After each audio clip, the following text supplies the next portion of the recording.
Hello guys, in this video we are going to tell you about a woman who was exhausted after 7 one-night stand in a single week.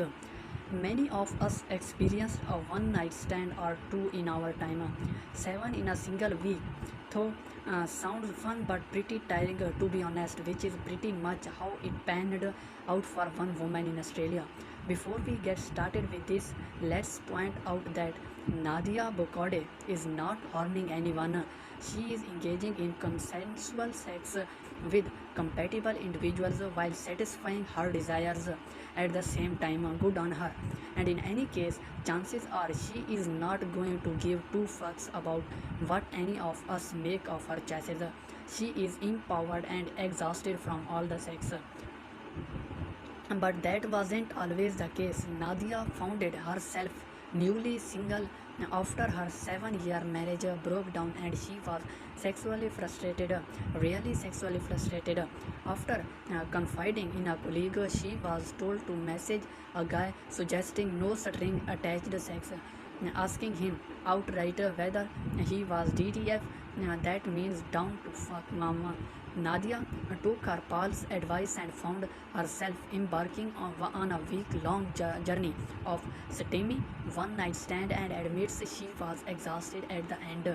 Writing for SheSaid.com, Nadia listed of her conquests in chronological order. First step was Ryan, cute but not really Nadia's type. Moments after she sent him a message, he responded with, "Sure, see you in an hour." It doesn't work that seamlessly, surely. That seems almost too easy. Following their rendezvous, Nadia found herself sobbing hysterically, and wrote, "It was in that moment it occurred to me that this wasn't about sex at all. It was about the liberation that came with it. To have desires met, I would convinced myself were insignificant in the final stages of my flaying marriage." The next evening, Nadia went to a club and pulled a 20-something skater boy called Ted, who gave her one of the fastest orgasms of her life. Way to go, Ted. Sunday night arrived with a fella called Matt, a perfectly proportioned Navy diver. Again, Nadia sent the obligatory DTF message. His response, "Yes, come over at 6, here's my address." Then on Monday, Nadia found herself bedding Lisa, a beautiful 30-something woman who radiated sexiness. And the sex positive journalist wrote, "She treated sex like a tantalizing meal, best enjoyed slowly and purposefully, her soft hands finding their way to long forgotten crevices of my body. The goal," she would inform me, "wasn't to have an orgasm. It was to enjoy each other, and so enjoy each other we did into the early hours of the morning, when the sun began to stream through my blinds. Next up was handsome Charlie, who turned out to be her sexual soulmate. They did it as many as times the night would allow.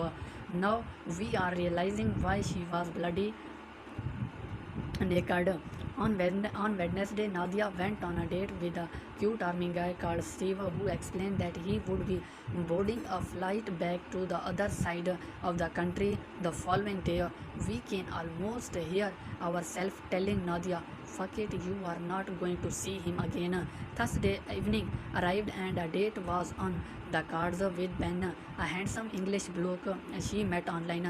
Nadia wrote, "Mentally, I committed not to sleep with him and get to know him in the hopes of lining up another date at the end of the evening. But two cocktails and an hour of listening to his irresistible accent later, the idea of delaying what could be a genuinely pleasurable night of sex in the mere hopes of securing an elusive second date began to appear futile.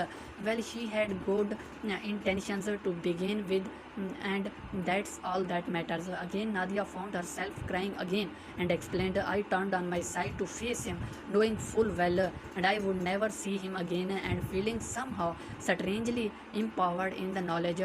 Through I aged with exhaustion as I closed my eyes to intensify the sensation of Ben's tired fingers tracing circle over my neck body. My spirit felt paradoxically invigorated. Letting go of evening I knew about love, lust, and sexual gratification in the strange security of transient lovers who knew nothing of me or my history allowed me to find my way back to myself before I was a wife, a girlfriend, or even someone's fling. And that was the real pot of gold at the end of my sexual rainbow.